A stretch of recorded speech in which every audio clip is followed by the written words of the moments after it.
오늘 함께 은혜 나누실 하나님의 말씀, 신약성경 마태복음 5장 38절에서 42절까지 말씀 함께 보겠습니다.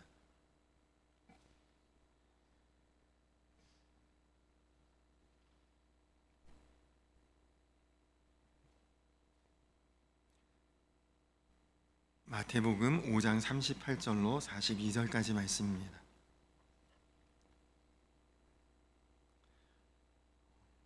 우리 말씀을 저하고 여러분들 한 절씩 교독하도록 하겠습니다.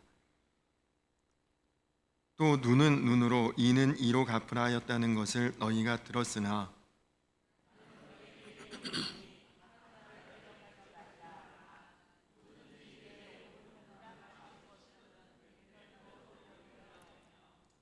또 너를 고발하여 속옷을 가지고자 하는 자에게 겉옷까지도 가지게 하며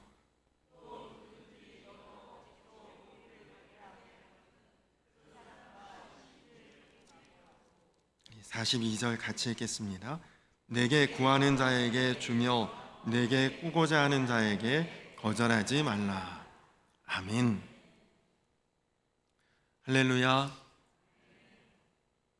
어제나 오늘이나 또 앞으로나 변함없고 한결같으신 우리의 시작과 끝이 되시고 처음과 나중이 되시는 하나님의 은혜가 오늘 예배하는 우리 성도님들의 삶 속에 풍성하게 충만하게 넉넉하게 임하게 되기를 주님의 이름으로 축원합니다.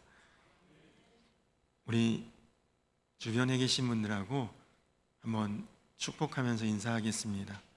성도님을 보니 행복합니다. 그렇게 한번 인사할까요?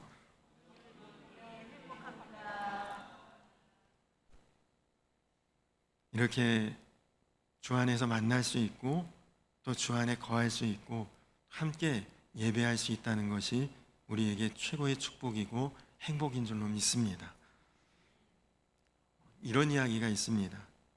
옛날에 원숭이 한 마리가 강가를 지나가고 있다가 강 물속에 물고기들이 헤엄치고 노는 모습을 보고 원숭이 자기의 입장에서 자기 물속에 빠지면 죽는 거잖아요.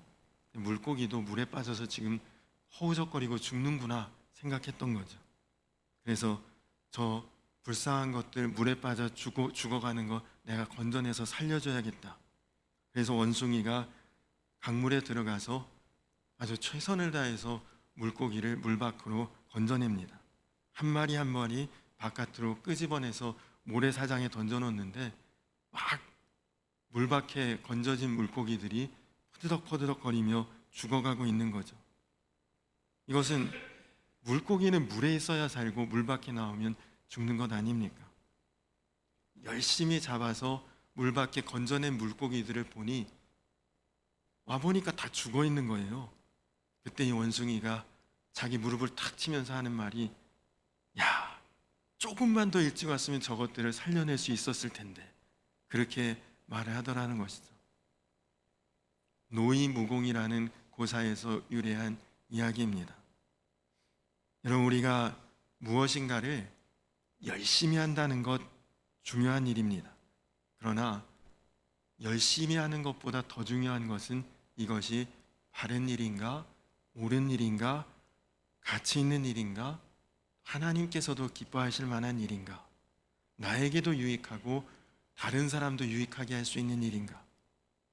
여러분, 이것을 우리가 제대로 알고 하는 열심이 그것이 의미가 있는 것이지 정말 누군가에게 피해를 주고 손해를 주고 어렵게 하는 일을 열심히 한다면 그것은 더 위험하고 문제가 될 일 아니겠습니까?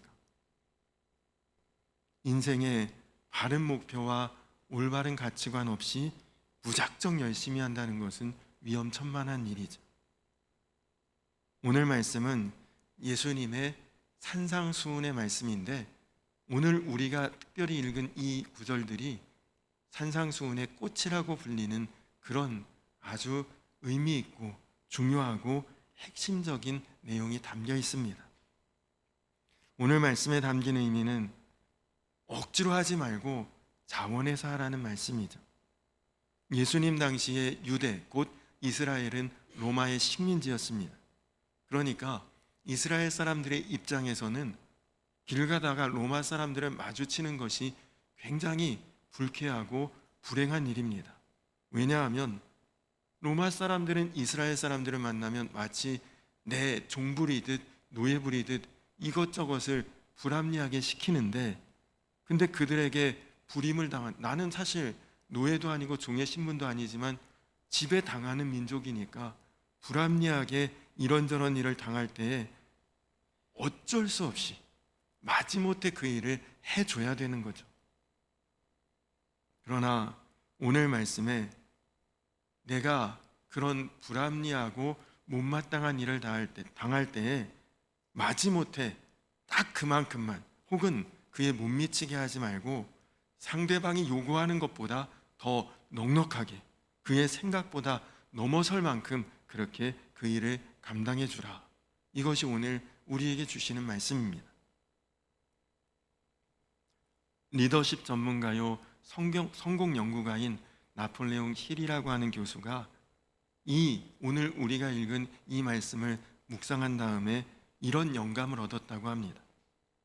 언제나 새로운 역사, 성공하는 역사는 오리보다 심리를 걸어간 사람들에 의해 이루어졌다. 그러면서 그 교수가 이야기하기를 오리 인생이 되지 말고 심리 인생을 살아다오, 이렇게 이야기를 했다고 합니다. 그게 무슨 말입니까? 나 잘 되는 것은 물론이고 내 주변의 모든 사람들을 유익하게 하는 그런 인생을 살라는 말이죠.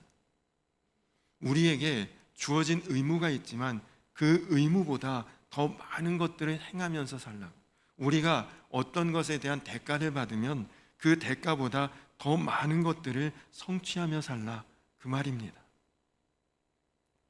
여러분, 직장에서나 또 가정에서나 아니면 신앙생활에서나 마찬가지입니다. 예를 들어 직장 생활하는데 매일매일 지각하고 껄핏하면 아프다 힘들다 조퇴하고, 이런 사람은 오늘 말씀에 비추어 보면 오리도 못 미치는 사람이죠. 그리고 정확하게 제 시간에 출근하고, 그리고 퇴근 시간 땡 하면 칼같이 퇴근하고, 그런 사람이 있다면 이런 사람은 오리 정도를 행하는 사람입니다. 그런데 남들보다 일찍 출근해서 하루를 설계하고 주변을 정리하고, 그리고 뒤늦게까지 남들 다 퇴근한 후에도 자리에 남아서 뒷정리하고 마무리하고 그렇게 주변까지 이렇게 정리할 수 있다면 그 사람을 심리까지 가는 사람, 심리 인생이라고 부를 수 있다는 것입니다. 여러분, 누군가가 여러분을 필요로 하십니까? 누군가가 여러분과 함께 있는 것을 진심으로 좋아합니까? 그렇다면 여러분은 매력적인 사람이라는 증거이고, 그것은 여러분이 굉장히 좋은 성품을 가진 것입니다. 근데 아무리 능력이 출중해요, 그 사람한테 일을 맡기면 척척합니다. 또 외모가 아주 번듯해요. 보기만 해도 정말 아주 참 괜찮다 싶은, 그렇게 외모도 번듯하고 능력도 있지만 하는 일은 딱 제 것만 해요. 얌체같이 자기 것만 챙길 줄 알고. 그러면 그런 사람은 아무도 좋아하지 않습니다. 이것은 배우자 간에도 마찬가지죠. 신앙생활하는 신앙공동체에서도 그렇고 사회생활, 세상에서는 더더군다나 말할 나위 없이 환영받지 못합니다. 여러분, 요셉을 보십시오. 그는 남의 집에 종살이 할 때도, 억울하게 감옥을 갔을 때도 그는 주변 사람들을 항상 풍성하게 하고 복되게 하고, 그 한 사람 때문에 주변이 복을 받는 심리 인생이었죠. 다니엘도 그가 나라가 망하고 포로로 끌려갔지만, 그는 바벨론의 포로로 끌려갔지만 바벨론이 나라가 망하고 페르시아로 바뀔 때에 그는 여러 왕 밑에서 왕조가 바뀔 때에도 총리를 감당하는, 그러니까 왕이 된 사람은 다니엘이 없으면 일을 못할 정도로 그렇게 주변을 유익하게 하고 주변 사람들을 도와주는 삶을 살았습니다. 철학자 베이컨은 그래서 사람을 세 부류의 사람이 있다고 분류를 했는데요. 첫째는 오리도 못 미치는 사람, 이런 사람을 거미에 비유했습니다. 여러분, 거미를 다 아시죠? 거미줄이 이렇게 쳐놓고 별로 노력도 안 하면서 거미줄에 탁 걸린 다른 곤충의 체액과 즙을 빨아먹는, 그러니까 오리도 못 가는 그런 사람은 주변 사람들을 힘들게 하고 주변 사람들에게 그냥 도움만 받고 주변 사람들을 정말 곤란하게 만드는 그런 사람, 이게 오리도 못 가는 거미 같은 사람이다. 또 둘째는 딱 오리까지만 가는 사람이 있다고 합니다. 이것을 개미에 비유했는데, 개미는 부지런합니다, 근면합니다, 열심히 합니다. 그러나 그 열심히 부지런히 근면하게 행한 것들을 내 것으로만 채울 줄 아는 사람, 나밖에 모르는 사람, 그건 개미 같은 사람이라는 거죠. 세 번째, 심리를 넘어가는 사람이 있다고 합니다. 그런 사람은 꿀벌 같은 사람이래요. 열심히 해서 꿀을 만들고 그것으로 자기를 유익해 하고 많은 사람들에게 달콤함을 나누어 줄 수 있는 그런 사람이 꿀벌 같은 사람이라고 합니다. 여러분들은 이 비유로 볼 때 어떤 인생이십니까? 여러분들 주변 사람들에게 거미와 같은 사람입니까? 아니면 개미 같은 사람입니까? 아니면 꿀벌 같은 사람입니까? 간절히 바라기는 우리 성도님들 가정이나 직장이나 아니면 거하는 곳이나 교회에서나 누군가의 걸림돌 되지 마시고, 또 있으나마나한 존재가 없는 그런 모습 되지 마시고, 누군가가 오리를 가자고 할 때 억지로가 아니라 심리까지도 넉넉하게 동행해 줄 수 있는 그런 풍성하고 은혜롭고 그리고 넘쳐나는 그런 삶이 되시기를 주님의 이름으로 축원합니다. 누가 100원이 필요하다면 200원 줄까? 그렇게 말할 수 있는, 누가 겉옷을 달라 하면 속옷까지 내어줄 수 있는 그런 사람들이 그런 인생이 되라는 것이죠. 근데 여러분, 그렇게 하면 이거 손해 아닌가? 희생 아닌가? 불필요한 것 아닌가? 그렇지 않다는 거예요. 하나님이 그렇게 행하는 자에게 그 이상의 것들로 보상해 주시고 채워 주신다는 것입니다. 성경에 다윗이라고 하는 사람이 나옵니다. 그가 어렸을 때 전쟁터에 형들에게 음식을 전해주는 그런 심부름을 하게 되었는데, 그가 음식을 전해주러 형들에게 갔다가 전쟁터에서 하나님을 모독하는 골리앗이라고 하는 상대방의 적장을 보고 달려나가 싸워서 승리했습니다. 여러분, 힘만 가지고 될 일이겠습니까? 그런 재주와 능력이 있다고 되겠습니까? 그런 현장에, 그런 상황에, 그런 기회가 오지 않으면 아마 다윗은 평생을 살아도 이스라엘의 왕으로 세워질 만한, 누가 그가 그렇게 잘하는 사람인지 알 수 있어야 말이죠.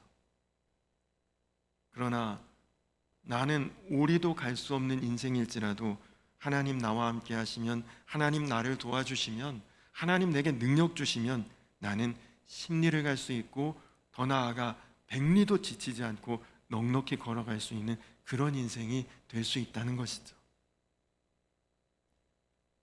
여러분, 한번 생각해 보세요. 내 주변에 나와 관계하고 있는 사람 중에 그 사람하고는 백리를 가도 지루하지 않고 지치지 않고 좋을 것 같아, 그런 사람이 있습니까?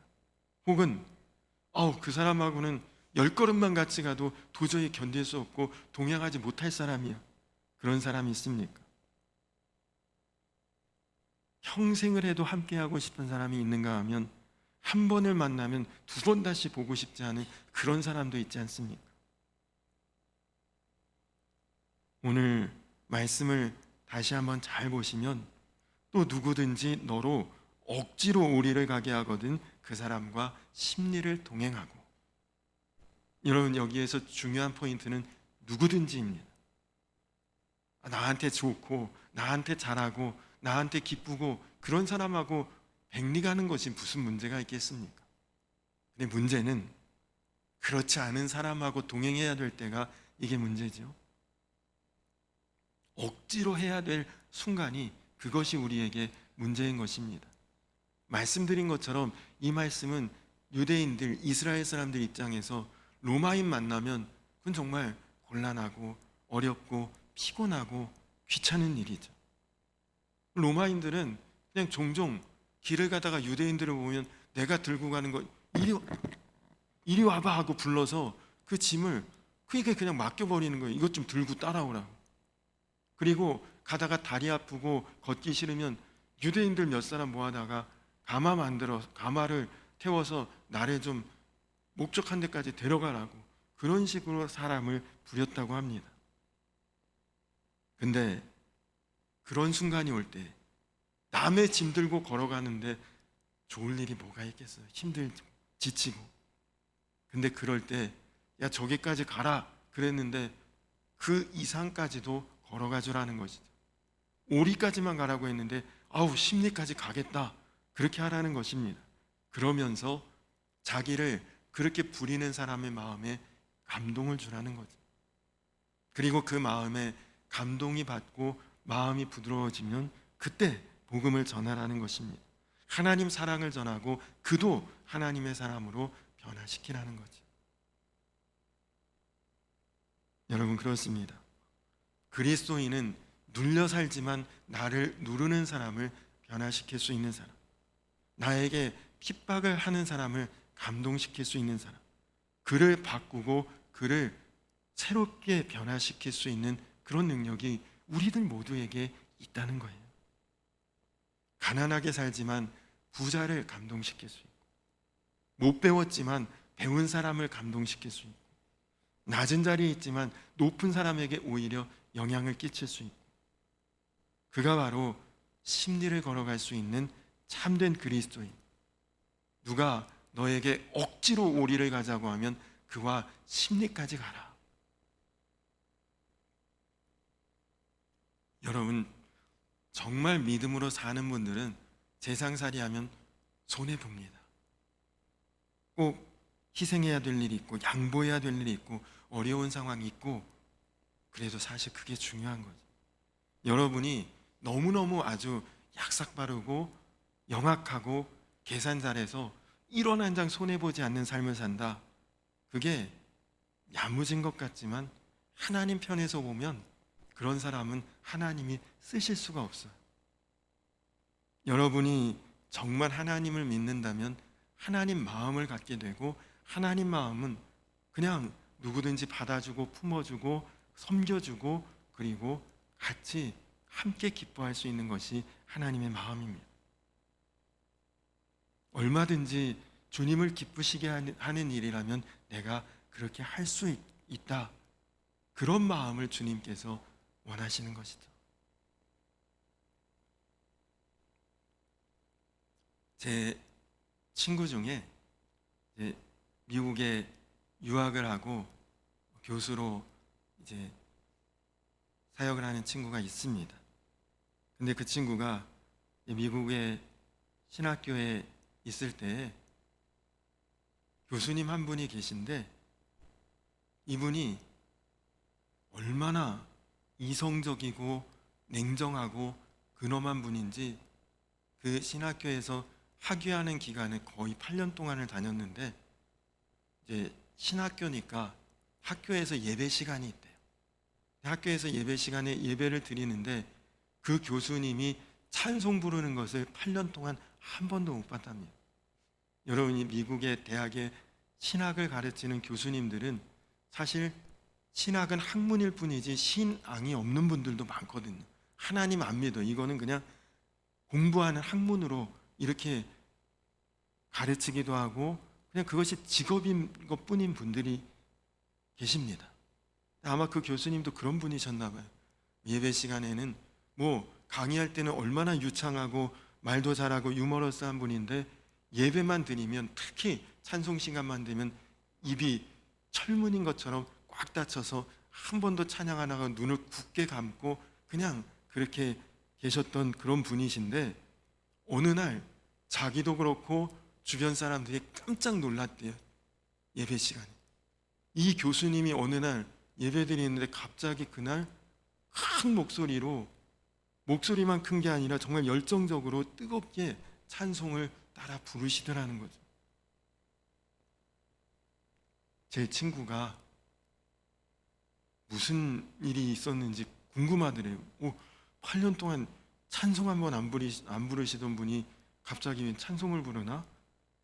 그래서 그 교수님께 가서 물어봤대요. 교수님, 제가 8년을 이 학교에 다니면서 한 번도 찬송 부르시는 걸 본 적이 없는데 오늘 찬송 부르는 걸 처음 봤습니다. 무슨 일이 있으세요? 그랬더니 이 교수님이 하는 말이 어젯밤에 꿈속에서 천국을 갔다 왔대요. 꿈에 천국을 갔었는데 천국에 갔더니 천사가 자기에게 이렇게 말하더래요. 천국에서는 신학 잘하는 사람 필요 없다. 천국에서는 찬송하는 사람이 필요하다. 그 말을 꿈에서 듣고 잠을 깼는데 꿈이 아닌 것 같더랍니다. 그래서 그렇구나. 여러분, 저도 그래요. 만약에 제가 천국 간다, 하나님 계시고 예수님 앞에서 제가 설교에 감히 하겠습니까? 근데 하나님 앞에서, 우리 주님 앞에서 할 수 있는 것이 있다면 찬양 아니겠습니까? 마찬가지입니다. 여러분, 우리가 인생을 잘 살았는지 못 살았는지 하나님 앞에 가서 결정 나는 거죠. 세상에서 열심히 살았어요. 아까 말씀드렸던 개미처럼 열심히 살고 자기 성공만을 위해 자기 이익만을 추구하며 열심히 살았던 사람, 하나님 앞에 갔을 때 뭐라고 할 말이 있겠습니까? 아무것도 내놓을 게 없는 인생이지. 세상에 있을 때 사람들이 아무리 부러워할 만한 삶을 살았어도 그는 사실 하나님 앞에 책망받을 인생을 산 거죠. 그러나 세상에서 별로 주목받지 못하고 대단한 것으로 드러나지 않았어도 하나님의 뜻을 따라 우직하게 살아온 사람은 하나님 앞에서 당당할 수 있습니다. 그가 사실은 세상 지혜롭게 잘 산 거죠. 여러분, 인생은 나를 위해서 사는 사람은 후회밖에 남을 것이 없습니다. 그러나 하나님의 뜻을 쫓아 산 사람은 지금은 어려운 것 같아도 힘든 것 같아도 그게 진짜 축복입니다. 간절히 바라기는 하나님께서 너 정말 믿음이 있었구나, 너 정말 나를 믿었구나, 너 정말 나를 기쁘게 했구나, 하나님 앞에 갔을 때 그렇게 인정받고 칭찬받으시는 저와 우리 성도님들 되시기 바랍니다. 여러분, 주님께서 십자가 고난 당하시기 전에 예루살렘 입성하실 때에 어린 나귀를 타고 입성하셨습니다. 근데 그 나귀도 사실은 사명의 길을 간 거예요. 예수님을 등에 태웠기 때문에 어쩔 수 없이 그 길을 간 거죠. 근데 여러분, 우리가 바로 이 나귀 새끼와 같습니다. 우리가 하나님 뜻을 따라 사명의 길 가는 것은, 그것은 내가 결심해서 내가 노력해서 되는 게 아니에요. 주님과 함께 동행하는 사람만이 그 길을 거스르지 않고 그리고 정말 능력 있게 감당하며 살아갈 수 있는 것입니다. 주님은 결코 너 혼자 가라 그렇게 안 하시거든요. 내가 세상 끝날까지 너와 같이 갈 것이다. 너의 무거운 짐을 다 내게 맡겨라. 주님께서 그리 말씀하셨거든요. 저는 목사 한 수 받기 전에 목사 한 수 안 받을까를 고민했습니다. 왜냐하면 이제 목사 되면 평생 하고 싶은 것 하지 못하고 또 하기 싫은 것도 해야 된다고 생각했던 때가 있었습니다.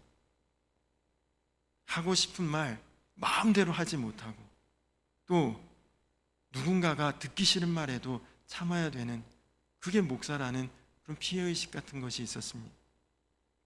근데 여러분, 목회를 해보니까요, 목사 되기를 잘했더라고요. 주님께서 깨닫게 하시는 것이 있었습니다. 힘들기만 한 것은 아니었습니다. 그래서 더 주님을 깊이 알게 되었고, 그래서 더 주님과 동행하는 눈이 뜨였고, 그래서 주님 만날 날을 기대하며 살 수 있게 된 것이, 그것이 목사가 된 가장 큰 축복입니다.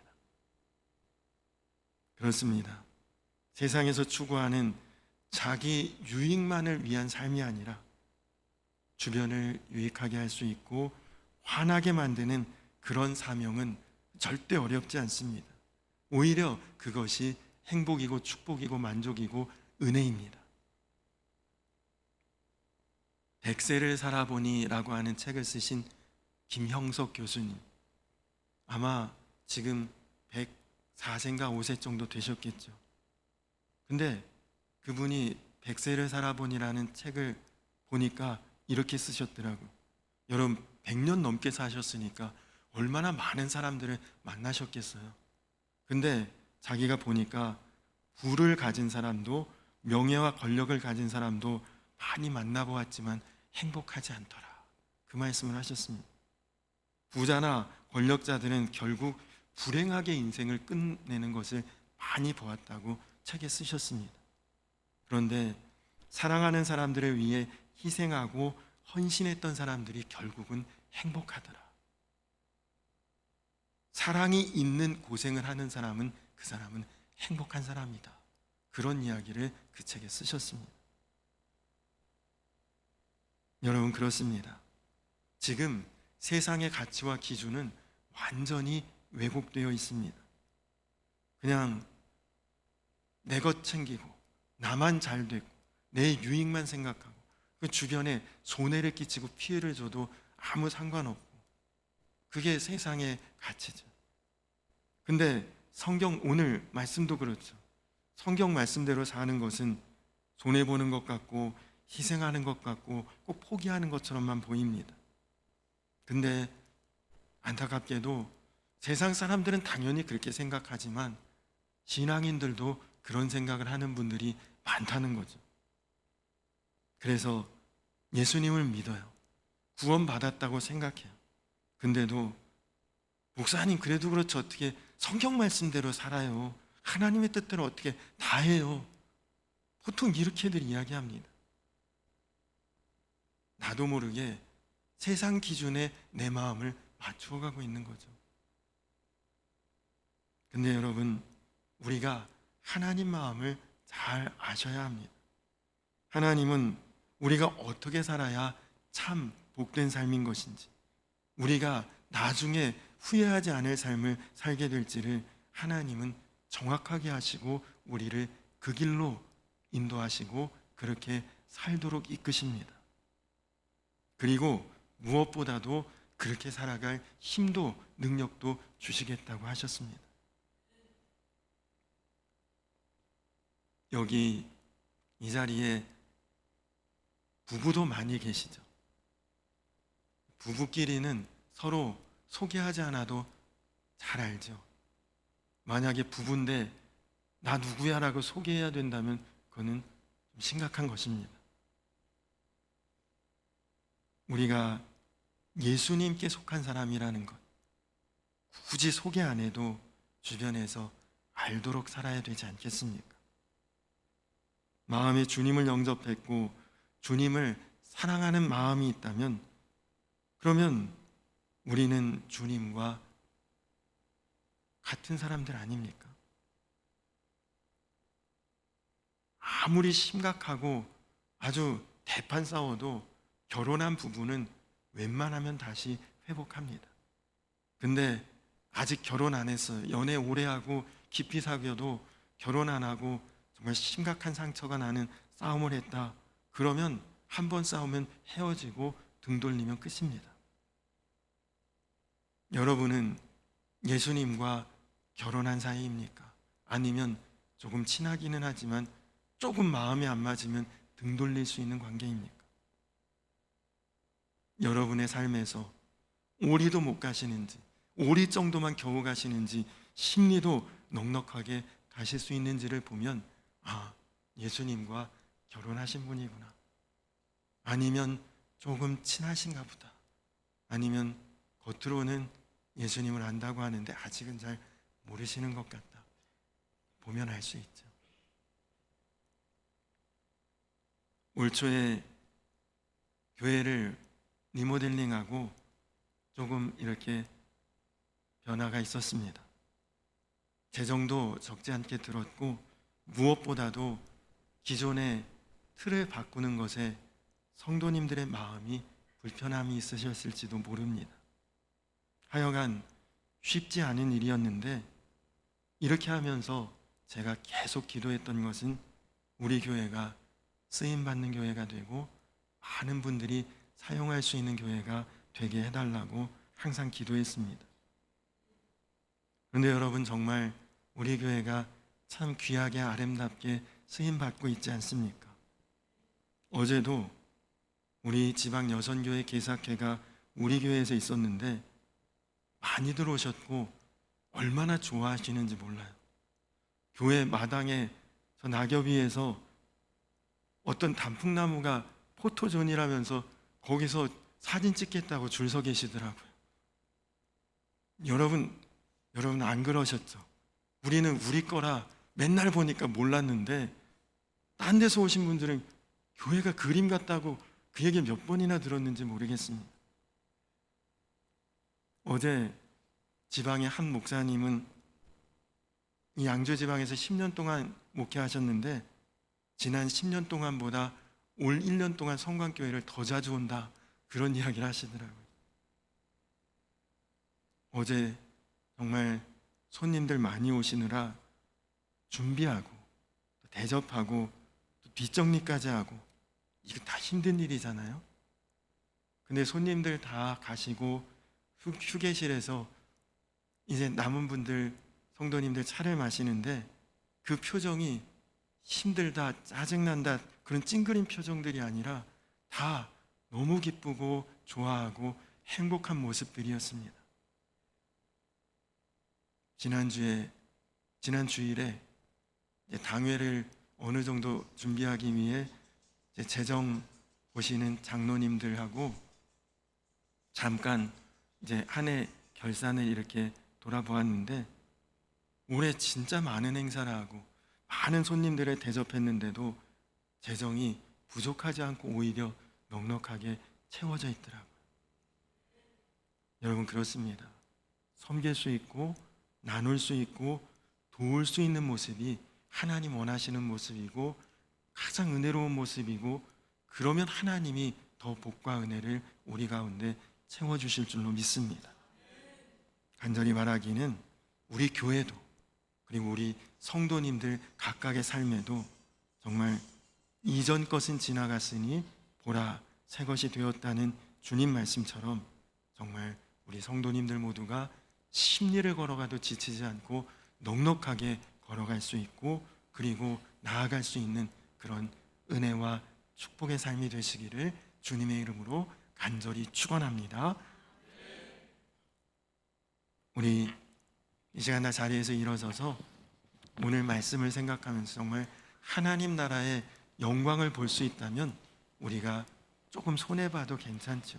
조금 힘들어도 그래도 그것이 축복입니다. 하나님 영광 바라보며 나아가겠다, 그 마음으로 우리 내는 주의 영광을 보내 찬양하고 그리고 기도하고 그리고 예배를 마치도록 하겠습니다.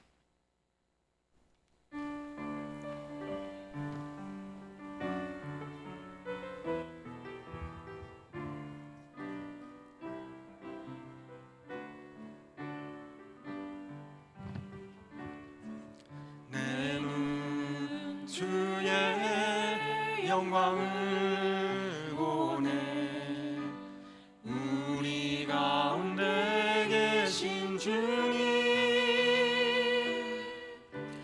그 빛난 영광 온 하늘 덮고 그 찬송 온 땅 가득해.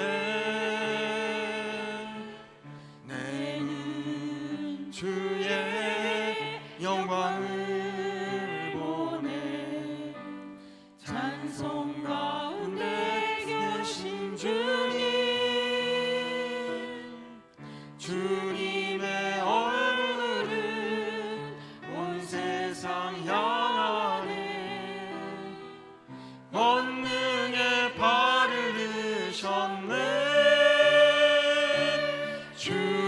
주의 영광 이곳에 가득해. 우린 선해 주님과 함께 찬양하며 우리는 전진하리.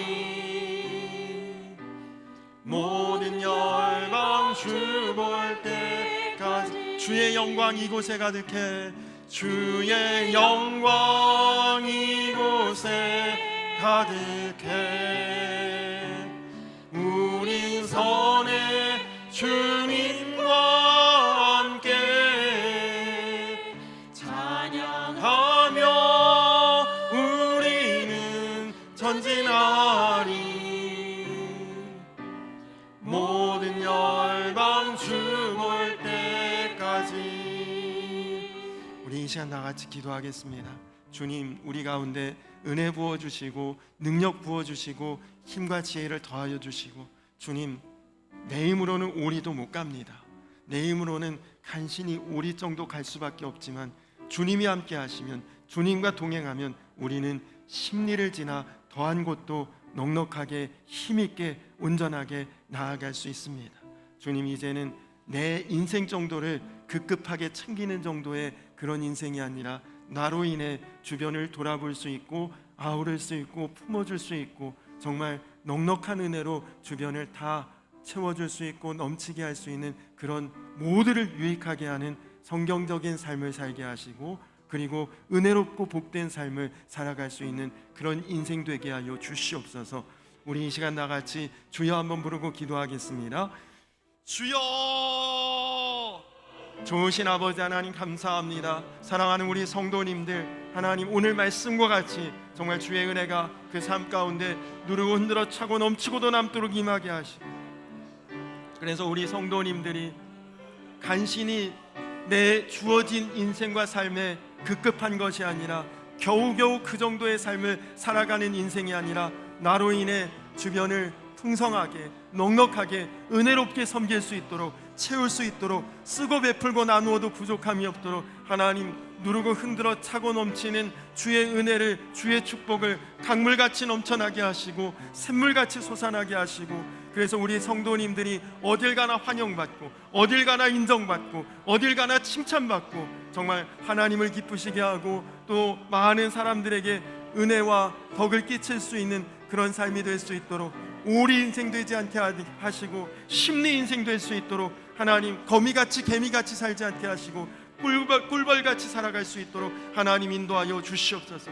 그래서 오늘 말씀과 같이 정말 하나님의 은혜와 영광을 돌리는, 드러내는 그런 삶을 살게 하시고, 그래서 정말 나중에 하나님 앞에서 당당할 수 있는, 하나님 앞에 칭찬받는 그런 인생들이 다 될 수 있도록 하나님 은혜와 복을 더하여 주시옵소서.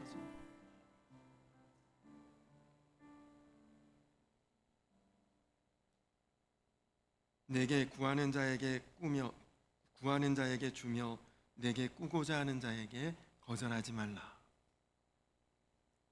살아계신 아버지 하나님, 사랑하는 우리 성도님들 또한 우리 교회가 항상 넉넉하고 풍성하고 그래서 주변을 돌아볼 수 있고 유익하게 할 수 있는 그런 교회, 그런 성도의 삶이 되게 하여 주시옵소서. 주님, 세상의 가치, 세상의 기준은 내 것만을 생각하고 나만을 유익하게 하는 세상의 풍조입니다. 그러나 그 세상과 맞서서 주변을 섬길 수 있고 돌아볼 수 있고 아우를 수 있고 품어줄 수 있는 넉넉한 모습으로 많은 사람들에게 선한 영향력 있게 하시고 선한 능력 있게 하시고, 그래서 우리 성도님들 있는 자리가 환하게 빛나게 하시고 우리 교회가 있는 이곳이 정말 주변에 큰 은혜와 덕을 끼칠 수 있는 그런 교회와 그런 성도들이 다 되게 하여 주시옵소서. 귀한 예물 드린 귀한 마음과 손길을 기억하시고 우리 성도님들 모두가 물질 때문에 어려운 일 당하지 않도록 하나님 늘 채워주시고 공급하시고, 그래서 모든 삶에서 하나님의 영광만을 드러낼 수 있게 하여 주시옵소서. 이제는 우리를 죄에서 구원하신 우리 구주 예수 그리스도의 크신 은혜와 아버지 되시는 하나님의 놀라우신 사랑과 하나 되게 하시는 성령의 교통하심이 이제 하나님 자녀로 복된 삶으로 세상 가운데 오리가 아니라 심리까지 나아가는 세상에 유익을 끼칠 수 있는 그런 교회, 그런 성도가 되기를 결단하며 나아가는 모든 주의 백성들 위해 이제부터 영원토록 함께하여 주시기를 간절히 축원하옵나이다. 아멘.